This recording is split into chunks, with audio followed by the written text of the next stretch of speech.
Enzo Recto, kalaban ang katiwalian at kasinungalingan, kakampi sa katotohanan at kabutihan.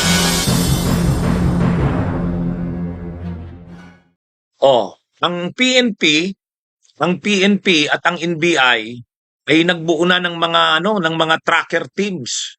Ayon kay Direktor Matibag, mayroon na silang tinalagang tracker teams. Ibig sabihin, mga special teams yan ng NBI na ang trabaho lang talaga ay hanapin si Bato de la Rosa. Mayroon na daw silang tinalagang teams para dyan.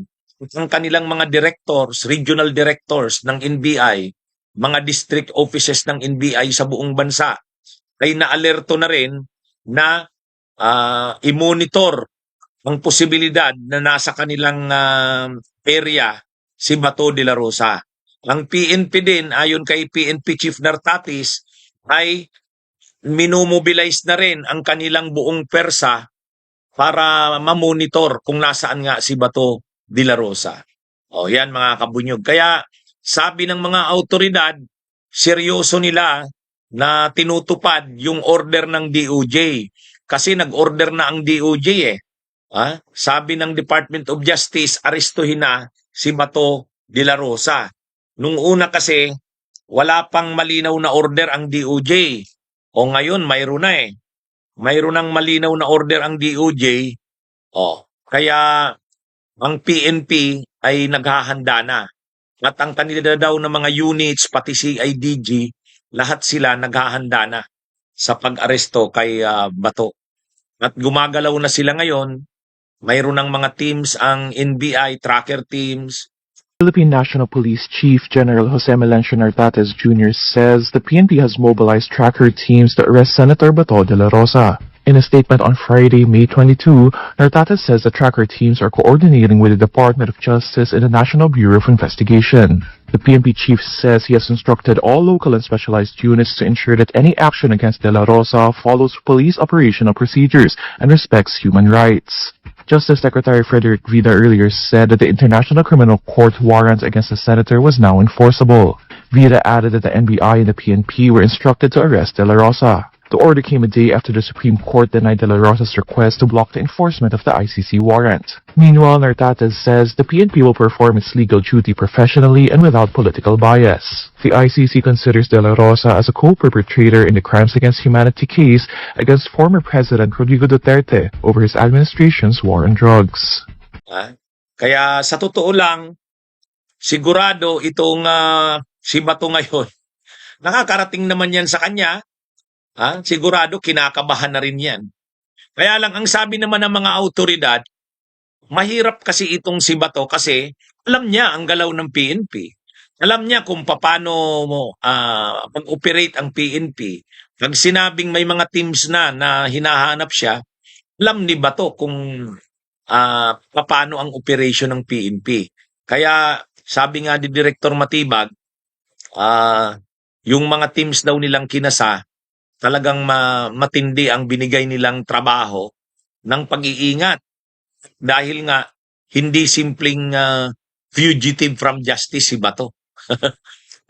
Kumbaga, sabi nga ng PNP rin, galing sa intelligence, unit din yan si Bato. Kumbaga, alam niya kung paano gumalaw ang mga intelligence units ng PNP. Kaya ayon sa kanila, hindi madali itong ginagawa ng mga autoridad sa paghahanap kay Bato. Mayroon daw silang mga leads, kaya lang syempre, alam ni Bato kung anong mga paraan ang ginagawa ng PNP. Kaya hindi madali ang ginagawa ng mga autoridad. Kaya lang sa totoo lang, yun nga tulad ng nasabi ko, ang medyo kailangan ditong magpursigi talaga ang PNP. Ang NBI kasi porsigido, pero kulang sila sa tao. Kulang sila sa budget. Kulang sa budget, kulang sa tao. Bagamat ito yung pinakapursigido.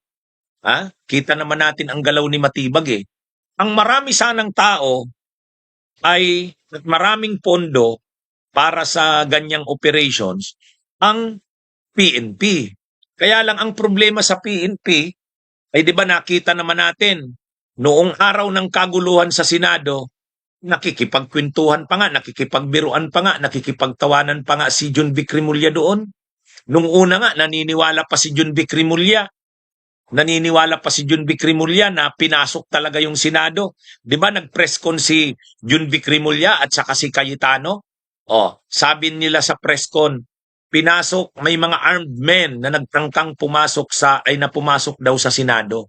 Kaya napilitang manlaban ang USAA. Kasama pa ni John Vic noon, humarap sa media nung gabi na yon. Press con, si Cayetano. Si Cayetano ay si John Vic nakipag-usap pa dun sa mga senador. Nagtatawanan sila. Lumabas pa si Bato. Actually, nakipagkita si Bato kay John Vic nung gabi na yon. Kaya medyo saka si John Vic laging nakikipagtalo kay Trillanes pagdating sa usapin ng pag-aresto kay Bato. Kaya medyo marami ang nagsasabi, sana ang PNP sa pagkakataong ito ay kumilos talaga. Nagsalita naman na si